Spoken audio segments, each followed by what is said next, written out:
Hello बच्चों, आपके थोड़ा सा काम बचा हुआ है, बस न्यूमेरिकल प्रॉब्लम्स आपकी कंप्लीट होने ही वाली है।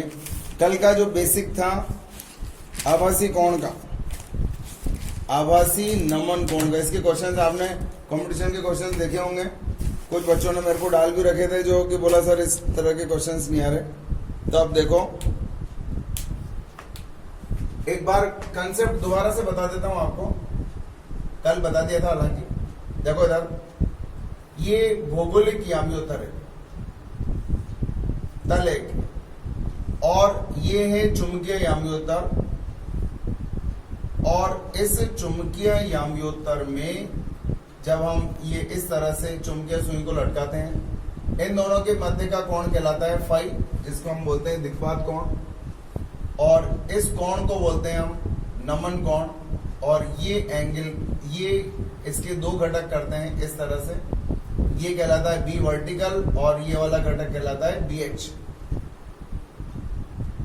अगर चुंबकीय सुई को इस तल में रखने के बजाय, यहां रखने के बजाय दूसरे तल में घुमा दिया जाए सुई को, अगर यहां रख, जैसे मान लो इस तल में रखा तो इतनी झुकी, जितने कोण से झुकी वो क्या कहलाता है नमन कोण। अगर दूसरे तल में रखेंगे तो ज्यादा झुकती है, उसको बोलते हैं आभासी नमन कोण। तो एक और चित्र मैंने आपके लिए बनाया था यहाँ पर, अब फोटो खींच लेना इसका दोबारा से। मेन चीज है 3D में आपको चित्र नजर आना चाहिए, और जिसको 3D में चित्र नजर आता है फिजिक्स उसी को ही समझ में आती है। देखो ये भौगोलिक याम्योत्तर और इन दोनों के बीच का कोण फाई होता है, और ये चुंबकीय याम्योत्तर था। और अगर मान लो थोड़ा सा और घुमा दिया मैंने इस प्रकार से, कितना घुमाया मैंने, अल्फा, तो अब जो चुंबकीय सुई जिस कोण से झुकेगी उस कोण को हम बोलेंगे थीटा डैश। पहले क्या था, थीटा, वास्तविक नमन कोण। अब इधर जो BH होगा और इधर जो BB होगा, ये BB ही रहेगा, उर्ध्व घटक के मान पर कोई प्रभाव नहीं पड़ता है। लेकिन ये जो है, अब ये क्या बन जाएगा, BH cos अल्फा। तो यहां सूत्र कैसे लिखते हैं, याद है आपको, tan थीटा डैश। और यहाँ tan थीटा बराबर क्या लिखते हैं, BV अपॉन BH। और यहाँ BV अपॉन BH की जगह यहाँ BH cos अल्फा। सिर्फ इतना सा अंतर, क्या वाला इतना सा अंतर। अब मैंने एक चीज और बताई थी, ये तो है इसका बेसिक, लेकिन इसका डायरेक्ट सूत्र भी बना लेते हैं बच्चे। कैसे कैसे बना लेते हैं, tan theta dash equals to BV upon BH की जगह क्या लिख दो, tan थीटा। तो ये आ गया tan theta upon cos alpha. लेकिन इस सूत्र को लगाना रिस्की रहता है, इसलिए हम इस सूत्र को ज्यादा तवज्जो नहीं देते हैं। हमारा मकसद है इसका बेसिक पढ़ना। बस एक चीज याद रखो, theta dash is always greater than theta, हमेशा ज्यादा आता है। आभासी नमन कोण का मान वास्तविक नमन कोण से हमेशा ज्यादा आएगा। ठीक है, एक बार इसका स्क्रीनशॉट ले लो, अच्छे से इसको बना लेना इस तरह से। वैसे मैंने ले लिया, मैं भेज दूंगा आपको। ठीक है, ये इसका बेसिक था। अब इसको दोबारा से तैयार कर लेना, लेकिन इस तरह के क्वेश्चन आपके आसान बोर्ड में नहीं आते हैं, आएंगे तो बेचारे सारे सलट जाएंगे। तो एक सवाल देखो इसका, एक क्वेश्चन देखें, एक स्थान पर वास्तविक नति कोण,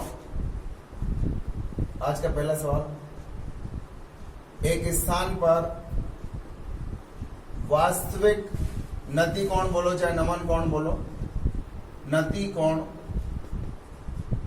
45 डिग्री।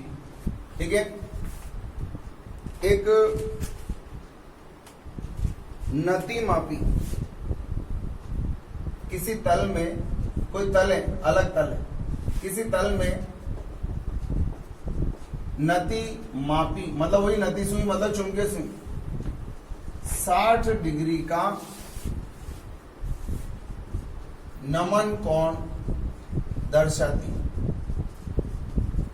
कोई अलग तल है जिसके अंदर 60 डिग्री का नमन, यदि नति मापी को 90 डिग्री घुमा दे, यदि नति मापी को 90 डिग्री घुमा दे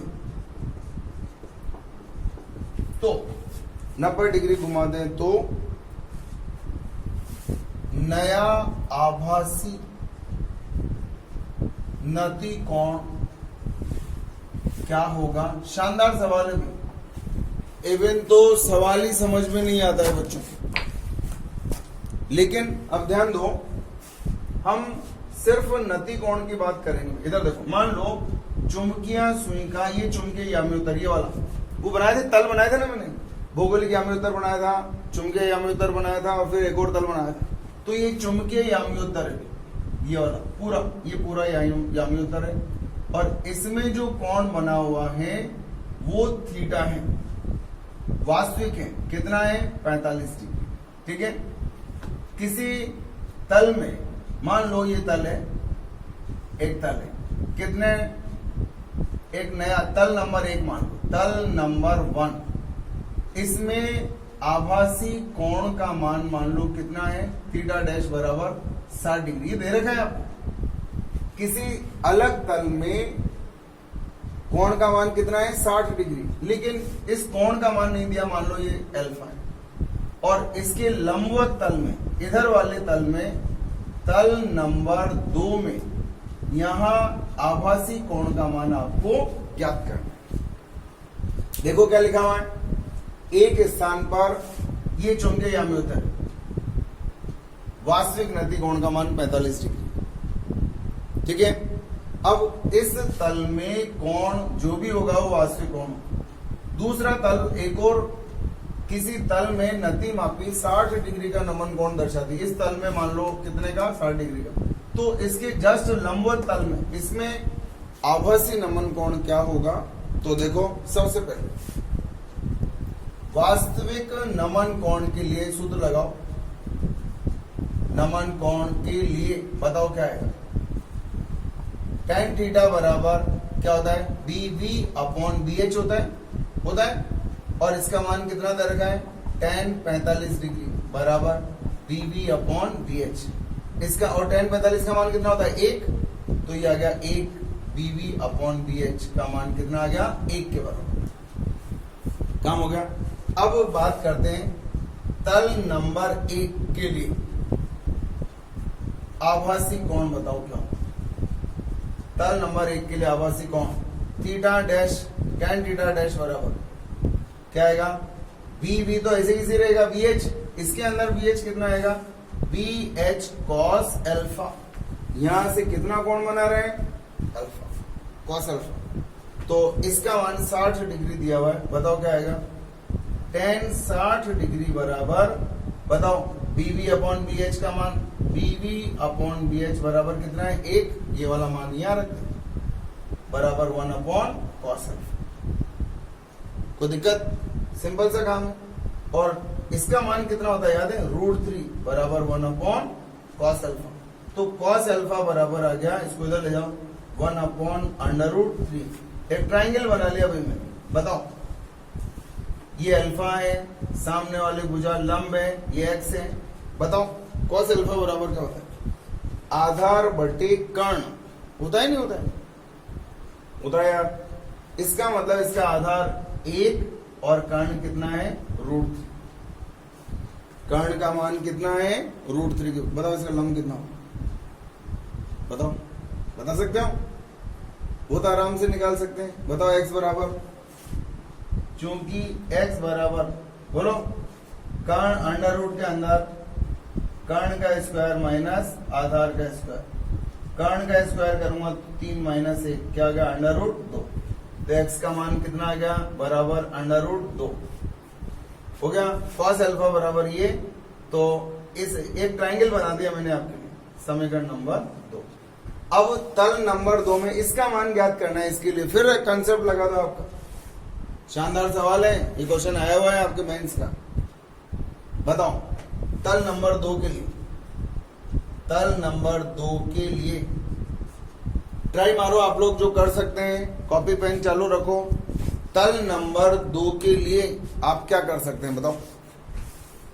इस वाले तल के लिए वही कंसेप्ट वापस से लगा रहा हूं, tan थीटा डबल डैश बराबर बीवी अपॉन बी एच। बताओ यहां से यहां तक का कोण कितना आएगा 90 minus alpha, cos 90 minus alpha, तो tan थीटा डबल डैश बराबर, बताओ बीवी अपॉन बी एच, बीवी अपॉन बी एच और इनटू यहां क्या लिखोगे, इसको क्या लिख सकते हो sine alpha, cos 90 minus alpha का मान होता है साइन अल्फा,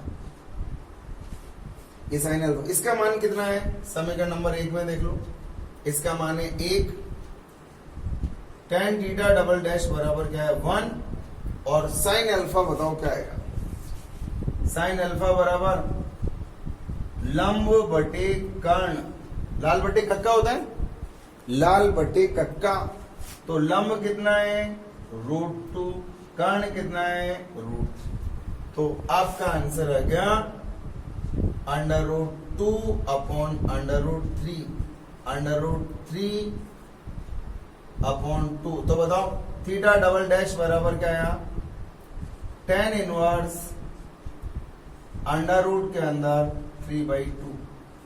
इस क्वेश्चन को आप लोग दोबारा से सॉल्व करना, इस कंसेप्ट को लगाने में आनंद आ जाएगा भैया। ठीक है, एक और क्वेश्चन देखें, स्क्रीनशॉट ले लो। चलो एक बार और करना है इस क्वेश्चन को, क्योंकि इसमें बेसिक चीजें हैं, वो क्लियर होने के बाद ही क्वेश्चन समझ में आता है। ये आसान ऐसा का ऐसा ही सवाल और बता रहा हूं, थोड़ा सा उलझा हुआ सवाल है, लेकिन आनंद आया था करने में। बेसिक का आपने फोटो बनाया, जो बेसिक का फोटो बना लिया अगर आपने अपने रजिस्टर में, अप्लाई करना आसान हो जाता है। चलो एक बार और देखो, एक नती मापी को इस प्रकार रखा गया, एक नती मापी को इस प्रकार रखा गया कि सुई, सुई मतलब चुंबकीय सुई ऊर्ध्वाधर है, ऊर्ध्व खड़ी हुई है, ऊर्ध्वाधर है। अब इसके तल को, अब इसके तल को अल्फा कोण से घुमाया गया है, अल्फा कोण से घुमाया जाता है, तो नति कोण बीटा प्राप्त होता है।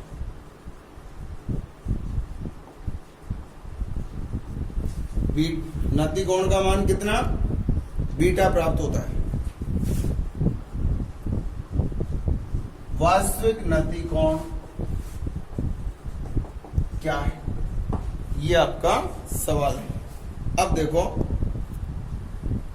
इधर देखिए, नति सुई पूरी तरह से ऊर्ध्वाधर है। बताओ यहां पर नमन कोण कितना होता है 90 डिग्री।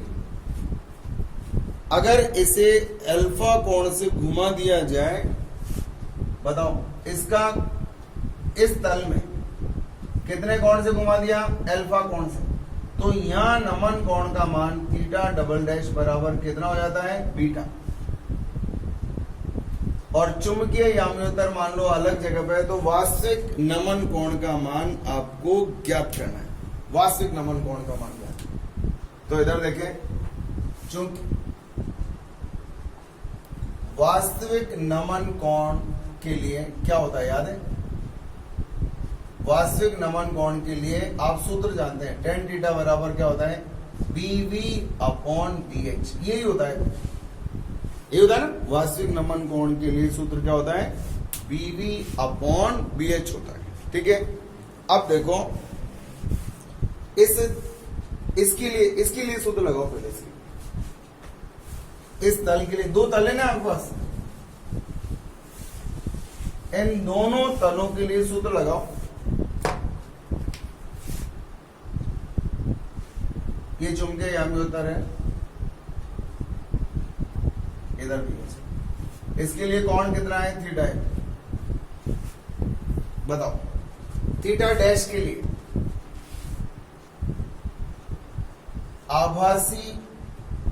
नमन कोण थीटा डैश के लिए लगा के बताओ, लगा सकते हो? कैसे लगाओगे बताओ? tan थीटा डैश बराबर क्या आएगा? BV upon BH। अब यहां से लेकर यहां तक का कोण कितना है? 90 डिग्री। थीटा डैश का मान कितना है? 90 डिग्री के बराबर। बताओ क्या आएगा? cos 90 का मान कितना होता है? cos 90 का मान 0 भाग लगा थीटा डैश का मान कितना आएगा? 90 डिग्री। तो दे ही रखा है आपको इसमें लगाना। इसके लिए लगाओ, थीटा डबल डैश के लिए लगाओ। बताओ डबल डैश के लिए लगा के बताओ क्या आएगा? थीटा डबल डैश के लिए यहां से इन दोनों के बीच का एंगल कितना आएगा? 90 माइनस अल्फा। लगा सकते हो? बोलो। इस कोण के लिए आप सूत्र बना सकते हैं। tan थीटा डबल डैश बराबर क्या आएगा? cos चुंबकीय याम्योत्तर से कितना कोण बना रहा है? 90 माइनस अल्फा। हमेशा यहां कोण कौन सा लिखा जाता है? चुंबकीय याम्योत्तर से जिस कोण तक आपने घुमाया है वो कोण लिखा जाता है। तो इसका मान यहां दे रखा है आपको बीटा, तो ये बन गया tan बीटा बराबर BV अपॉन BH। इसको सॉल्व करो तो आपको मालूम है cos 90 माइनस अल्फा क्या होता है? Sine alpha. ये आ गया साइन अल्फा। और देखो tan बीटा बराबर ये मालूम है क्या है? समीकरण नंबर 1 देख लो, BV अपॉन BH क्या होता है? tan theta. tan थीटा और नीचे क्या आ गया? Sine alpha. क्या पूछा है आपसे? वास्तविक नति कोण, मतलब आपसे थीटा का मान पूछा जाए। इस थीटा का मान आपको ज्ञात करना। तो tan थीटा बराबर क्या आएगा? tan beta into sine alpha. तो थीटा बराबर आएगा tan इनवर्स, इस tan को उधर ले जाओ, tan beta into sine alpha. अच्छे सवाल हैं, लेकिन इन सवालों में दिमाग तब खराब होता है जब आपका बेसिक कमजोर। बेसिक सिंपल सा है। एक बार मैं आपको और बताता हूं, एक बार और बेसिक बताता हूं। इस क्वेश्चन को आप लोग स्क्रीनशॉट ले लो, इसका बेसिक एक बार और समझ लो। एक बार नहीं, आप 2 बार समझ लो, लेकिन क्वेश्चन आना चाहिए। एक बार और बताता हूं आपको इसका बेसिक। इस चित्र को बने रहने देते हैं और इधर देखो। बेसिक सिंपल सा है कि अगर मान लो ये चुंबकीय याम्योत्तर है, मान लो ये चुंबकीय याम्योत्तर, चुंबकीय याम्योत्तर कहीं भी हो सकता है। अगर चुंबकीय याम्योत्तर ये है और इसके अंदर जो नती सुई जो कोण बनाती है वो नती, ये कोण मान लो कितना है? थीटा। तो अब हम इसके लिए इस थीटा के लिए जो सूत्र लिखते हैं वो कैसे लिखते हैं मालूम है? tan थीटा बराबर BV अपॉन BH लिखते हैं। अगर आपने तल चेंज कर दिया है, ये तल चेंज कर दिया, तो इस तल में जो नमन कोण आएगा उसका मान, और देखो मैं यहाँ जो चित्र बना रहा हूं ना, केवल ये 2 लाइनें बना रहा हूं, ये वाली दोनों। देखो ये वाली लाइनें नहीं बनाई मैंने, ये वाली केवल ये तल के ऊपर की लाइनें बनाई है मैंने यहाँ। भाई इसके अंदर नमन कोण इतना, इसमें नमन कोण इतना, इसमें नमन कोण इतना। तो आपको जो इसका बेसिक है, देखो एक बार और देखते हैं, कोई कंफ्यूजन होगा तो दूर भी हो जाएगा।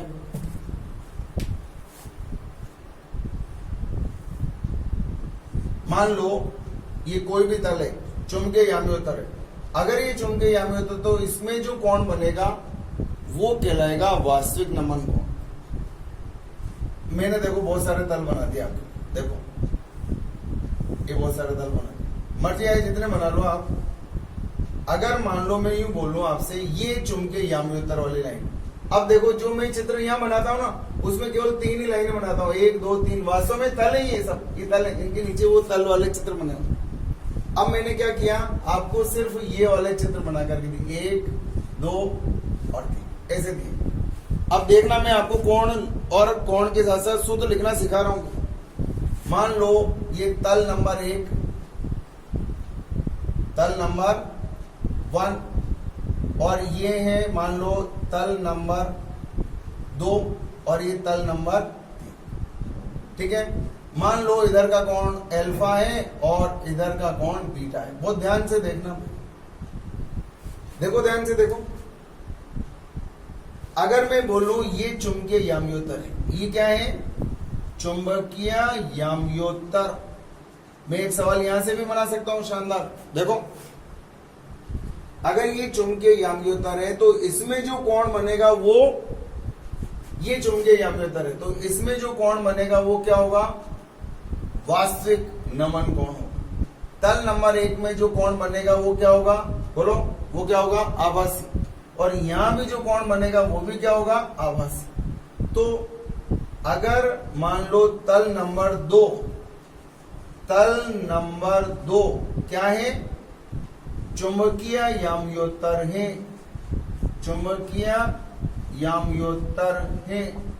तो ये तल नंबर, ये वाला 2 नंबर और ये 3 नंबर, तल नंबर 2 क्या है? चुंबकीय याम्योत्तर है। तो इसमें नति कोण कैसा बनेगा? वास्तविक होगा, वास्तविक नति कोण होगा। इसमें जो भी कोण बनेगा वो कैसा बनेगा? वास्तविक नति कोण बनेगा, ठीक है। अब इन दोनों के अंदर ये जो 2 अलग अलग आपको कोण दर्शाए गए हैं, तल दर्शाए गए हैं, इन तलों के अंदर जैसे तल नंबर 1 ये वाला, तो तल नंबर 2 के लिए ये कौन सा है? चुंबकीय याम्योत्तर है ना, तो इसके लिए कोण कैसा बनेगा मालूम है? सूत्र कैसे लगेगा? BV/BH, ठीक है, BV/BH। अब बात करते हैं तल नंबर 1 की। ये रहा तल नंबर 1 की, तो इसके लिए क्या आएगा? tan θ1 बराबर, इसके अंदर नमन कोण कितना है? θ1। तो tan θ1 बराबर क्या आएगा? BV/BH। और यहां से कोण कितना है? अल्फा, तो यहां आ गया cos अल्फा नंबर, ऐसे लिखते हैं। अब तल नंबर 3 में अगर लिखना हो, चौथा तल में बना सकता हूं, चौथे तल में भी लिख सकता हूं, ठीक है ना, इस तरह से। तल नंबर 3 में नमन कोण जो होगा ये भी आभासी होगा, ये भी आभासी था। तो tan θ2 बराबर आएगा BV/BH और cos, ये इधर कोण कितना बन रहा है? बीटा। याद है। अब हम आपसे इन दोनों का अनुपात भी पूछ सकते हैं। अगर इन दोनों का अनुपात पूछेंगे तो भाग लगा दो, BV और BH कट जाएंगे, cos β1 cos β/cos अल्फा। ऐसे भी क्वेश्चंस आ सकते हैं, तो आप यहां से इस क्वेश्चन को भी सॉल्व कर सकते हो। तो देखो, आसान है लेकिन बेसिक अप्लाई करना आना जरूरी है। ये एंगल से बेसिक है सारा का सारा काम। जैसे मान लो अगर ये वाला तल और इधर की तरफ कर दूंगा तो नमन कोण का मान चेंज होता जाएगा, वो सब आभासी नमन कोण कहलाएंगे। ये सबसे परफेक्ट सिचुएशन है आपके कंसेप्ट की, और इसको भी स्क्रीनशॉट ले लो एक बार, ठीक है। अब देखो, कुछ क्वेश्चंस हैं जो बच्चों ने मुझे भेजे हैं। भेजे हुए क्वेश्चंस में क्या है? हर तरह का टेस्ट आता है, हर तरह के क्वेश्चंस होते हैं, तो वो आपके लिए ज्यादा फायदेमंद रहते हैं। देखो, देखते चलो। एक क्वेश्चन था जिसमें 2 मैग्नेट्स दिए हुए,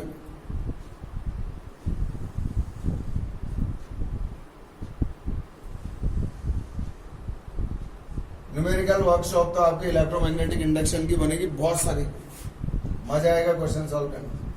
आपको 2 मैग्नेट्स दे रखे, S और N, इस तरह से, और ये इनके मिडिल पॉइंट्स हैं। बताओ ये चुंबकों का क्या है? क्या बोलते हो इसको? निरक्ष। क्या बोलेंगे इनको? निरक्ष रेखा। और ये क्या कहलाएगी? अक्ष रेखा। ये भी क्या कहलाएगी? निरक्ष रेखा। अब आपसे कहा जा रहा है इन दोनों के बीच की दूरी का मान, यहां से लेकर यहां तक की दूरी का मान है 20 सेंटीमीटर। ये 20 सेंटीमीटर। तो बताओ ये जो मिडिल पॉइंट है ओ पी मान लो, इस P की यहां से यहां तक की डिस्टेंस कितनी आई? 10 सेंटीमीटर। ये भी कितनी आई? 10 सेंटीमीटर। 10-10 सेंटीमीटर की डिस्टेंस आएगी। अब आपसे कहा जा रहा है इसका जो मैग्नेटिक मोमेंट है m1 और इसका मैग्नेटिक मोमेंट m2। m1 बराबर दिया हुआ है आपको 1.2 ampere into metre square and m2 equals to दिया हुआ है 1.0 एम्पियर इंटू मीटर स्क्वायर।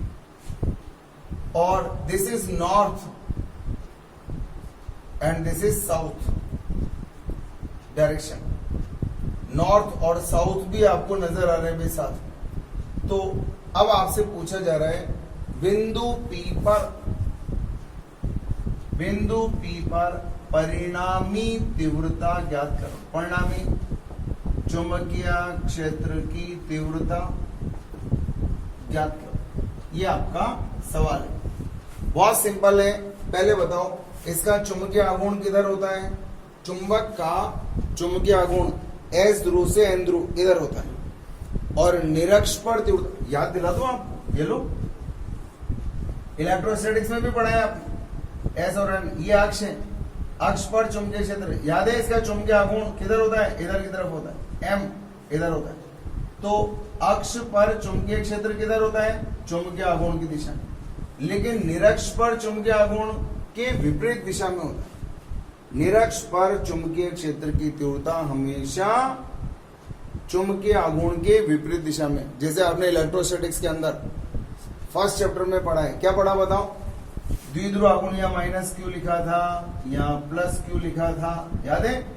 सीधी सीधी सी चीजें पढ़ी है आपने। यहाँ द्विध्रुव आघूर्ण किधर होता है? प्लस क्यू से माइनस क्यू की ओर होता है और अक्ष पर तीव्रता हमेशा द्विध्रुव आघूर्ण की दिशा में और निरक्ष पर तीव्रता हमेशा इस द्विध्रुव आघूर्ण के विपरीत दिशा में।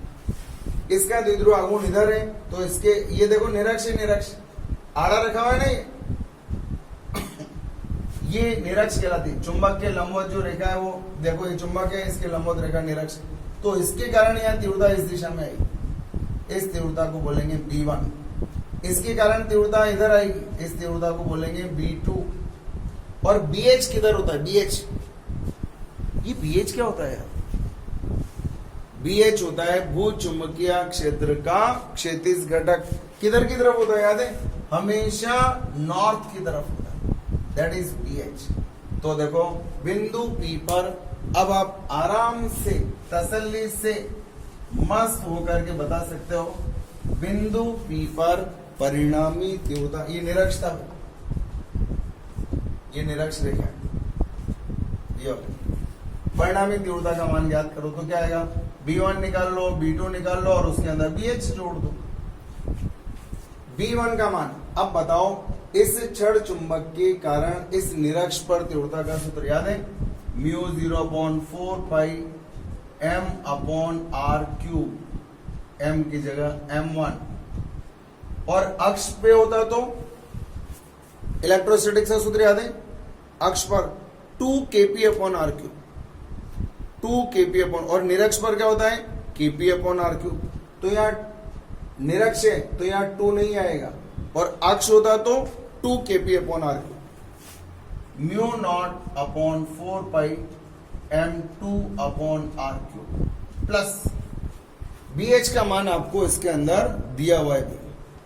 अगर BH का 3.6 इंटू 10⁻⁻5 दिया हुआ है, 3.6 इंटू 10⁻⁻5 टेस्ला, ये दिया हुआ है आपको। अब इसको सॉल्व कर लो, सिंपल सा काम हो गया।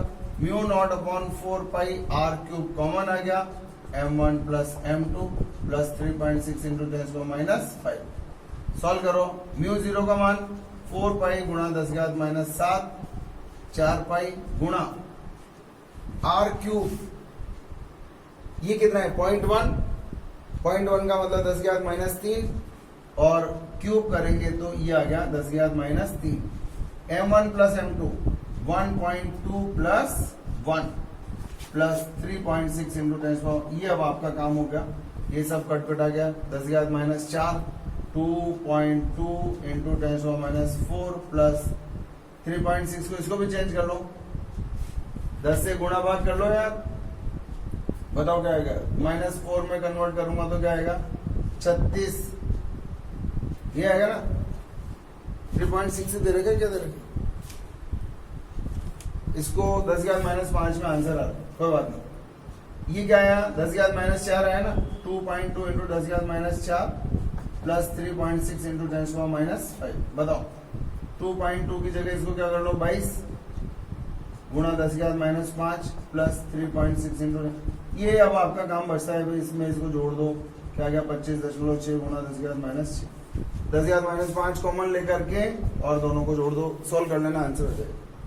ये है आपका नेक्स्ट एक क्वेश्चन जो आपके द्वारा पूछा गया था।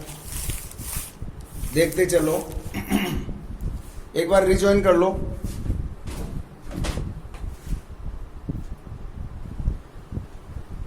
हो गया भाई, चलो देखें आगे।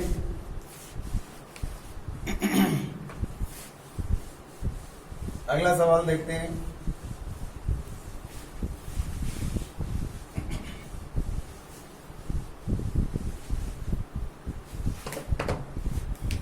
कुछ छोटे छोटे क्वेश्चंस भी देख लो, 4-5 क्वेश्चन है, छोटे छोटे से हैं भी, आपकी बुक में भी हैं।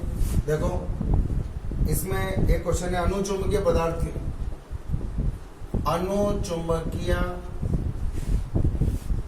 पदार्थ के लिए 120 केल्विन ताप पर चुंबकीय प्रवृत्ति 0.60 है। इस पदार्थ के लिए बताओ, इस पदार्थ के लिए 27 डिग्री सेल्सियस पर चुंबकीय प्रवृत्ति ज्ञात।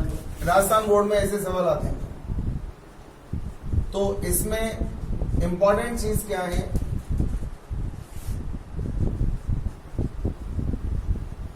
ताप का मात्रक इंपॉर्टेंट।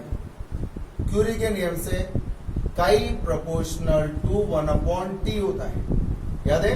तो काई 1/Chi2 या Chi2 upon Chi1 upon Chi1 बराबर T1/T2। उल्टा है ना, उल्टा। इसको इधर ले जाओ, बताओ क्या है?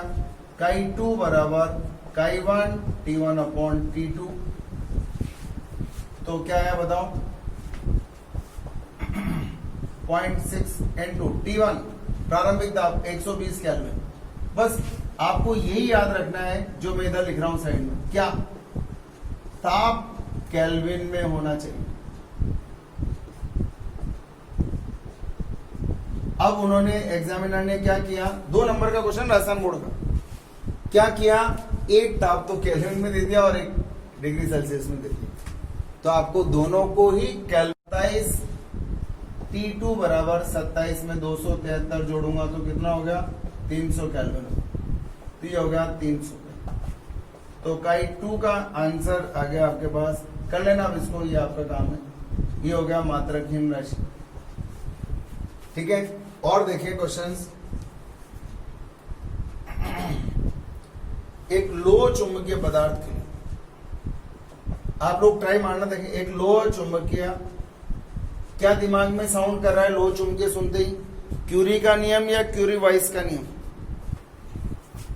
लोह चुंबकीय पदार्थ के लिए क्यूरी का नियम नहीं, वो किसके लिए? अनुचुंबकीय पदार्थ के लिए। तो लोह चुंबकीय के लिए किसका नियम होता है? क्यूरी वाइस का। एक लोह चुंबकीय पदार्थ के लिए क्यूरी ताप 300 केल्विन, 300 केल्विन है।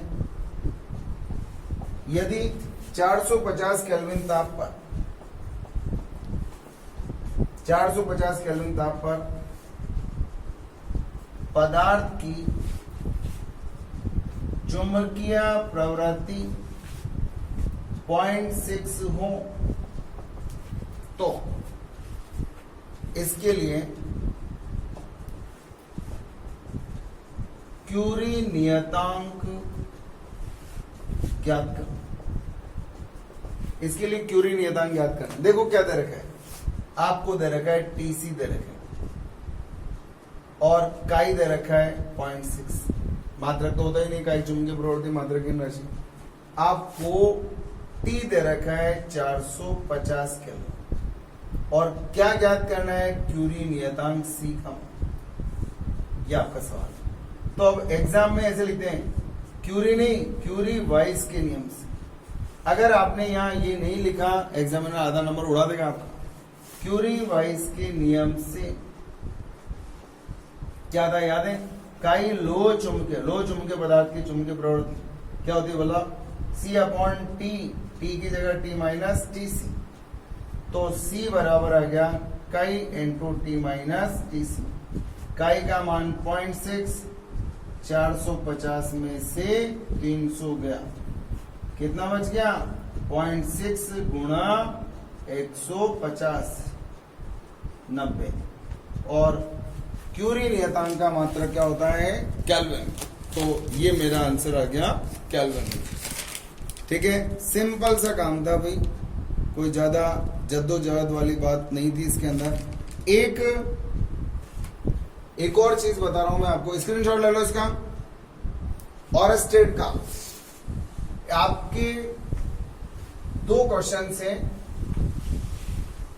जिसमें ऑरस्टेड मात्रक का इस्तेमाल करना है, तो उसके लिए सीजीएस मात्रक होता है, तो याद करें, बुक में भी लिखना है, बुक में, और रजिस्टर में भी लिखना है, ऊपर बॉक्स में, रजिस्टर में ऊपर बॉक्स में लिखना है क्या क्या, 1 टेस्ला बराबर 10,4 गाउस, और या इसको इधर ले आता हूं मैं, 1 गाउस बराबर लिख लेता हूं, एक ही बात है, 1 गाउस इक्वल्स टू 10⁻⁻4 टेस्ला, ये सीजीएस और ये एसआई, और 1 oersted equals to 1000/4 pi ampere प्रति मीटर। ये किसका मात्रक है, बी का, और ये किसका है, एच का। ये मात्रक है बी का मात्रक, और ये किसका मात्रक है, एच का। ये आपको दोनों मात्रक, एक ऑरस्टेड बराबर 1000/4 पाई एम्पियर प्रति मीटर। तो मैं अब आपको इसका एक सवाल बताता हूं, उससे आपको ये बहुत अच्छे से समझ में आएगा। देखो, 1 सेंटीमीटर स्क्वायर अनुप्रस्थ काट का एक छड़ चुंबक दिया हुआ है, देखते चलो। सवाल सीधा है, लेकिन अलग तरीके से सॉल्व करें, मात्रकों का झमेला समझ के सॉल्व करें। देखो, आपको क्वेश्चन में दिया हुआ है 1 सेंटीमीटर स्क्वायर अनुप्रस्थ काट। अनुप्रस्थ काट का मतलब समझ रहा हूं, ये चुंबक है, तो ये वाला क्षेत्रफल, ये जो साइड वाला नजर आ रहा है, ये डस्टर का इधर वाला क्षेत्रफल, ये वाला क्षेत्रफल, ठीक है ना। तो 1 सेंटीमीटर स्क्वायर अनुप्रस्थ काट क्षेत्रफल की एक लोह चुंबकीय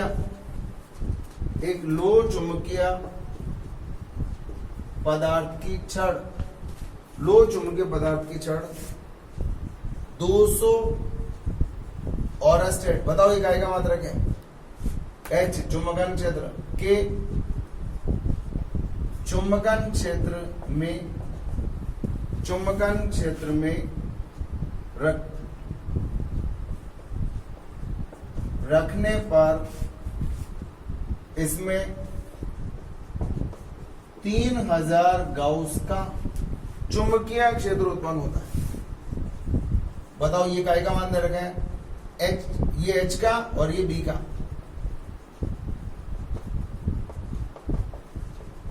चुंबकीय क्षेत्र उत्पन्न होता है पदार्थ की आपेक्षिक चुंबकशीलता एवं चुंबकीय प्रवृत्ति, वो तो वैसे निकल जाती, प्रवृत्ति ज्ञात कर। तो देखो, बोर्ड पर ध्यान दें, बहुत आसान सा काम है, आपको याद होगा, क्योंकि B बराबर म्यू एच होता है, ये डालें। निर्वात होता है तो B जीरो बराबर म्यू जीरो एच, याद है B बराबर क्या होता है, म्यू एच। होता है या नहीं होता है, बिल्कुल होता है। तो म्यू बराबर क्या आ गया, B अपॉन एच। लेकिन आपको म्यू नहीं निकालना है, आपको अपेक्षित चुंबकशीलता। बहुत आसान काम है, क्योंकि म्यू आर बराबर क्या होता है, म्यू, जो भी म्यू का भाग है उसमें काय का भाग लगा दो, म्यू जीरो का। तो बताओ म्यू आर बराबर क्या आएगा, म्यू का मान रख दो B अपॉन एच और नीचे लटका दो म्यू जीरो। तो म्यू आर का मान यहां से आएगा आपके पास। कैसे आएगा देखो, जो ये देखो मान रख रहा हूं, ये तो हो गया आपका कंसेप्ट हो गया। तो म्यू आर देखो, ये सूत्र पढ़ा है, B बराबर म्यू एच, एच को नीचे ले जाओ तो म्यू बराबर B अपॉन एच। अब म्यू निकालने है तो म्यू आर तो निकलेगा इसी, म्यू आर बराबर होता है म्यू अपॉन म्यू जीरो। बस म्यू का मान B अपॉन एच रख दिया, नीचे म्यू जीरो लटका दिया, ये म्यू आर का मान आ गया। तो म्यू आर बराबर B upon mu zero H, इसी के अंदर मान रख रहा हूं। B का मान कितना है, 3000 गाउस, मात्रक चेंज करूंगा भाई। और म्यू जीरो का मान 4 पाई इंटू 10⁻⁷ और H का मात्रक है 200 ऑरेस्टेड, 200 ऑरेस्टेड। तो अब सबके मात्रक सेम कर दो, ऐसा ही मात्रक कर दो। क्या आएगा, 3000 गुणा 10⁻⁴ टेस्ला, ऊपर ऐसा ही मात्रक हो गया। और ये 4 पाई गुणा 10⁻⁷ गुणा 200 गुणा 1000/4 पाई बताया था। ऑरेस्टेड को एम्पियर प्रति मीटर में बदलने के लिए 1000/4 पाई, ये 4 पाई तो उड़ा दो, उड़ा दिया, 4 पाई को तो उड़ा दिया हमने, कोई दिक्कत, 4 पाई उड़ा दिया। अब बताओ क्या हुआ, 10 की घात, ये 3000 से ये भी उड़ा दिया मैंने, उड़ गया। और ये हो गया 10 की घात -5, ऊपर गया तो बताओ कितना आया, ये हो गया 15, म्यू आर बराबर 15। अब आपको निकालना है चुंबकशीलता का मान, ये अपेक्षित चुंबकशीलता की, क्योंकि काई इक्वल्स टू होता है म्यू आर -1, एक कम कर दो बस, 15 - 1 गया तो कितना आ गया, स्क्रीनशॉट ले लो इसका भी। तो ऑरेस्टेड का एक सवाल और बताता हूं, ठीक है, देखो ऑरेस्टेड मात्रक से संबंधित एक सवाल और देख लो, ये याद रहेगा, एक ऑरेस्टेड बराबर इसे लिख लेना भैया, बुक में भी लिखना है और नोट्स में भी लिखना है, ऊपर बॉक्स में लिखना है भी, इसको बॉक्स में लिखना है। देखो एक और क्वेश्चन देख लो, 30 सेंटीमीटर क्यूब आयतन, मीटर क्यूब में बदलना आएगा, सेंटीमीटर को मीटर में बदलते हैं, 10⁻², क्यूब है तो 10⁻6, ऐसे देखो, अभी बताता हूं, चलो। आयतन के चुंबकीय पदार्थ, एक चुंबकीय पदार्थ है को 5 ऑरेस्टेड के चुंबकन क्षेत्र 5 ऑरेस्टेड का चुंबकन क्षेत्र है, चुंबकन क्षेत्र में रखा गया है।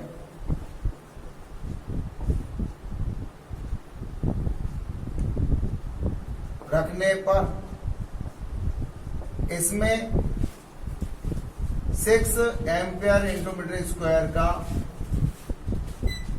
चुंबकीय आघूर्ण उत्पन्न होता है, इतना चुंबकीय आघूर्ण उत्पन्न होता है। तो चुंबकीय प्रेरण ज्ञात करो। ये चुंबकीय प्रेरण क्या होता है बताओ, चुंबकीय प्रेरण क्या होता है, चुंबकीय प्रेरण बी होता है भैया, बी, राम तेरे कितने नाम, बी, चुंबकीय क्षेत्र की तीव्रता, बी चुंबकीय प्रेरण और बी चुंबकीय फ्लक्स घनत्व। चुंबकीय फ्लक्स घनत्व तो याद रखना है इनके मात्रा का तो देखो इधर आयतन V बराबर 30 सेंटीमीटर क्यूब 30 गुणा 10 की घात -2 का क्यूब करूंगा तो 10 की घात -6 मीटर क्यूब। सेंटीमीटर को मीटर में बदलने के लिए 10 की घात -2 का गुणा करते हैं, यहाँ क्यूब लगाए तो 10 की घात -6 आ गया। अब आता है h का मान दे रखा है आपको 5 और स्टेट तो 5 गुणा 1000/4 पाई एम्पियर प्रति मीटर, ये भी काम हो गया। And magnetic moment is given 6 ampere into metre square. और बी का मान क्या करना? अच्छा बी बराबर क्या था याद है? वो डेरिवेशन बताया था काई इक्वल्स टू म्यू आर -1, याद करो। बी बराबर μ0h प्लस μ0i। ये तो ऐसी इक्वेशन है जो बहुत सारी प्रॉब्लम्स को अपने आप ही सॉल्व कर देती, ये तो याद रखना ही पड़ेगा। और इसको याद करने का तरीका भी बताया था हमने कि जो चुंबकीय क्षेत्र है वो बढ़ कैसे जाता है, क्योंकि धारा के कारण भी चुंबकीय क्षेत्र पैदा होता है और पदार्थ के चुंबकन के कारण भी चुंबकीय क्षेत्र पैदा होता है। ये धारा के कारण μ0ni और ये μ0i, याद है? चलो तो B बराबर μ0i प्लस h, ये भी पढ़ा है आपने तो यार। μ0 इंटू आई क्या होता है याद है? m/v। अच्छा ये चेंज क्यों किया मैंने बताओ? I चुंबकन तीव्रता का सूत्र होता है, I का सूत्र, क्योंकि मुझे चुंबकीय आघूर्ण और आयतन दे रखा है। क्या होता है I? याद है क्या I? क्या नाम है I का? चुंबकन तीव्रता। आपको मालूम होना चाहिए चुंबकन तीव्रता क्या होती है। चुंबकन तीव्रता I बराबर m/v होता है। एकांक आयतन में प्रेरित चुंबकीय आघूर्ण को चुंबकन तीव्रता कहते हैं एम्पीयर प्रति मीटर, या एकांक अनुप्रस्थ काट में प्रेरित चुंबकीय आघूर्ण को चुंबकीय तीव्रता कहते हैं। अब आप आराम से काम करो। 4 पाई गुणा 10 की घात -7, m का मान 6, आयतन का मान 30 गुणा 10 की घात -6 प्लस h का मान 5 गुणा 1000/4। इसको सॉल्व कर लो, आपका आंसर बिल्कुल तैयार है। अब आपका काम है इसको सॉल्व करना। करोगे? इसको कर लोगे? ये इसका तो 4 पाई कट जाएगा और इधर 4 पाई जुड़ जाएगा, तो इसका आंसर आ रहा है इधर तो 8 पाई इंटू 10⁻²। दो इक्वेशंस लिख देता हूँ, 8 पाई इंटू 10⁻²। सॉल्व करना भी इसको, और अगर इससे गुणा करूंगा तो 4 पाई कट जाएगा और ये आया 5 गुणा 10 की घात 3 और 4 माइनस। अच्छा इसको गुणा करो, 8 गुणा पाई करो, पाई क्या है 3.14 से 8 को गुणा करो, बताओ कितना आया? 8 चौके 32, 3 8 3 11 हासिल का 1, 8 3 24 और 1 25। ये आ गया 25 पॉइंट ये और गुणा 10 की घात -2 प्लस 0.0005। इसको मैंने ऐसे लिख लिया। अच्छा इसको कैसे लिखोगे? 0.021 प्लस 0.0005। सॉल्व करो तो 0.12 दो इधर लगा देना। अरे 10 की घात -2 है, पॉइंट इधर लगा दे। मैं इसलिए बता रहा हूं ये क्योंकि आपको इसमें जोड़ दो। ये आ गया आपका आंसर बी का मान। और इसका मात्रा क्या होता है? Tesla, 0.2517 Tesla. ये ऑरस्टेड से रिलेटेड एक दूसरा सवाल हो गया आपका। अब एक छोटा सा सवाल और देख लो, छोटा सा नन्ना सा, और आप लोग जानते हैं बाकी सब। चलो एक सवाल और देखते हैं।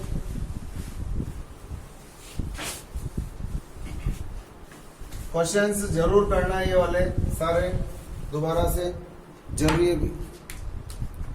आपको दे रखा है 4 सेंटीमीटर स्क्वायर अनुप्रस्थ काट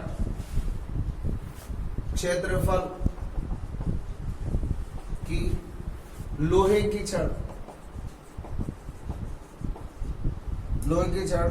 10 की घात 3 एम्पियर प्रति मीटर के चुंबकन क्षेत्र के समांतर स्थित है, इतना समांतर स्थित है। यदि इससे गुजरने वाला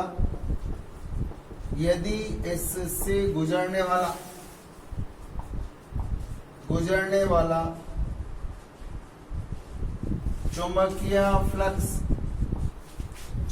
का मान दे रखा है भाई 4 × 10⁻⁴ वेबर हो तो म्यू आर और एक और चीज है काई। तो म्यू आर काई ज्ञात कर।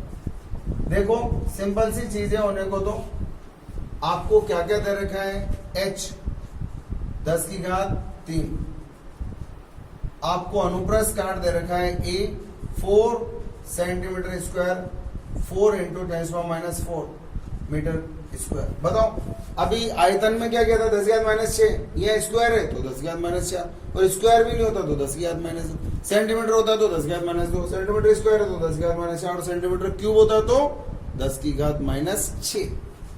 और क्या दे रखा है भैया 5 4 × 10⁻⁴, और ये दे रखा है वेबर। और ये तीनों चिंगू मिंगू टिंगू आपको ज्ञात करनी है। बड़ा ही आसान सवाल है भैया, सोचो, चलो थोड़ा सा तो सोचो यार, आप होना सर सोचने के लिए। फटाफट बताओ सर, नेट जा रहा है उधर, नेट की बड़ी चिंता है आजकल तुम लोगों को यार। हाँ अरे क्या नेट यार, मैं इतनी मेहनत करता हूँ, नेट उसके सामने कुछ भी नहीं है। नेट वेट की चिंता मत करो ज्यादा। चलो इधर देखो, म्यू का मान निकालना है भी। तो आप ये देख सकते हैं चूंकि b बराबर क्या होता है म्यू एच होता है, तो म्यू बराबर, और b का मान क्या होता है याद है 5/a होता है, याद करो 5 बराबर ba होता है ना, ba बराबर म्यू एच। तो म्यू बराबर, अच्छा एक चीज और बताऊं, इसी में ठोक दो, म्यू निकालना है क्या, अच्छा म्यू तो निकालना ही है यार, कोई बात नहीं। म्यू बराबर क्या आ गया 5/ah। रखो मान, म्यू कहां जाएगा भैया, आएगा इसी, 5 का मान है 4 × 10⁻⁴, a का मान है 4 × 10⁻⁴। अरे वाह, बहुत मजेदार चीज है तो। और बताओ 5 हो गया, ये हो गया, h का ये रहा गुणा 10⁻³ ऊपर ले जाओ इसको, ये आ गया 10⁻⁻3, ये तो कट गया ना, 10⁻⁻3 हो गया। न्यूटन प्रति एम्पियर स्क्वायर लिख लो या हेनरी प्रति मीटर, ये दोनों मात्रा कमाल के हैं, याद रखना। कम बच्चों को याद रहते हैं, आपको बता रहा हूं, आपको याद रहेगा तो आप दूसरों से आगे रहेंगे, अगर अपने आप को आगे रखना है तो फिर कमाल की चीजें याद होनी भी चाहिए। चलो म्यू आर बराबर क्या होता है, μ/μ0 होता है। म्यू कितना है 10⁻³ म्यू 0 4 पाई गुणा 10⁻³ -7 होता है। अगर आप इसको सॉल्व करेंगे, सॉल्व कर लेना यार, अभी इसको सॉल्व करोगे तो ये आंसर आएगा आपका 796। और इतना सारा म्यू आर खतरनाक वाला, आपेक्षिक चुंबकशीलता का मान जबरदस्त, आपेक्षिक चुंबकशीलता का मान खतरनाक आ रहा है। इसका मतलब पदार्थ कौन सा है, लो चुंबकीय आचरण लिखा हुआ है। देखो मान से पता चल जाता है लो चुंबकीय। और आपको मालूम है काई बराबर क्या होता है, म्यू आर -1 796 -1 795। इससे पता चलता है पदार्थ कौन सा है, लोह चुंबकीय। ठीक है, एक लास्ट सवाल बचा है, अंतिम सवाल, उसके बाद हम 2 मिनट बात भी करेंगे, भागना नहीं।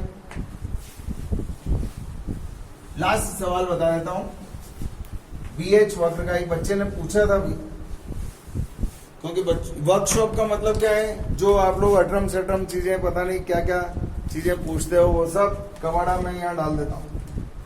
इधर देखो, आपने एक सवाल पूछा है, लोह चुंबकीय पदार्थ के एक नमूने मतलब सैंपल का द्रव्यमान 0.6 kg तथा घनत्व, आज तो 4-5 सवाल तो बुक किया गया, 7.8 गुणा 10⁻3। घनत्व का मात्रक किलोग्राम प्रति मीटर क्यूब दे रखा है। यदि 50 हर्ट्ज आवृत्ति वाले चुंबकन क्षेत्र में शैथिल्य लूप का क्षेत्रफल का, आज सुबह पूछा भी था कमल किशोर लोधा ने। कमल बाबू प्रेजेंट है क्या? स्क्वायर हो तो प्रति सेकंड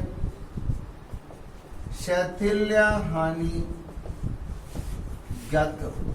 सवेरे कमल किशोर लोधा ने सवाल पूछा था। क्या पूछा था? सर ये बीएच वक्र का क्षेत्रफल क्या बताता है? सर ये रावण पढ़ ली और ये पता नहीं है रावण कहां गया। देखो आपको ये कंसेप्ट है आपका, बीएच वक्र या लूप या शैथिल्य, कुछ भी बोल लो एक ही बात है। शैथिल्य लूप का जो क्षेत्रफल होता है, क्षेत्रफल किसके बराबर होता है? बराबर प्रति चक्र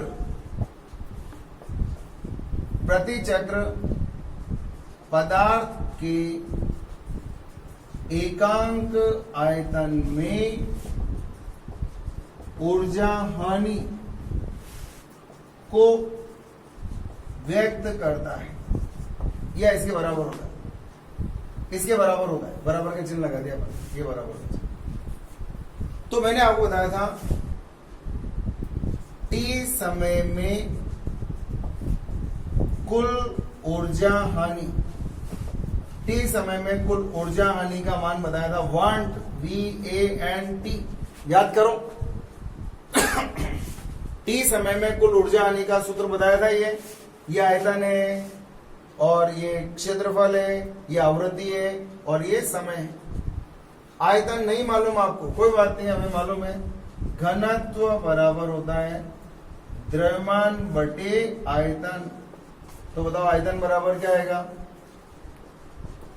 द्रव्यमान बटा घनत्व आएगा ना, गुणा क्षेत्रफल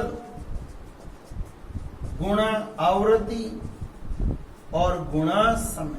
ये सब हिंदी में लिख दे मैंने जानबूझ के, क्योंकि मैंने आपको चेतावनी लिखा रखी, द्रव्यमान और घनत्व को हमेशा शब्दों में ही लिखना, क्योंकि चुंबकीय आघूर्ण और ध्रुव सामर्थ्य स्मॉल m और कैपिटल M बुक्ड है पहले से। द्रव्यमान बताओ 0.6, घनत्व 7.8 गुणा 10⁻3 गुणा क्षेत्रफल 0.722, आवृत्ति का मान 50 और समय का मान 1। प्रति सेकंड का मतलब समय का मान 1 सेकंड। अगर आप इसको पूरे को सॉल्व करते हैं, नहीं करते हैं तो कोई बात ही नहीं। अगर सॉल्व करते हैं 2.777 ये आएगा 2.777 गुणा 10⁻⁻4 या +4, जो भी है आपका आंसर आ ही जाएगा गिरते पड़ते। ये है भाई, इतनी ऊर्जा आनी होगी 1 सेकंड में, ऊर्जा आने का मान इतना होगा। तो ये है आपका पूरा आज न्यूमेरिकल वर्कशॉप। अब आपका ये वाला चैप्टर तो हो गया फिनिश।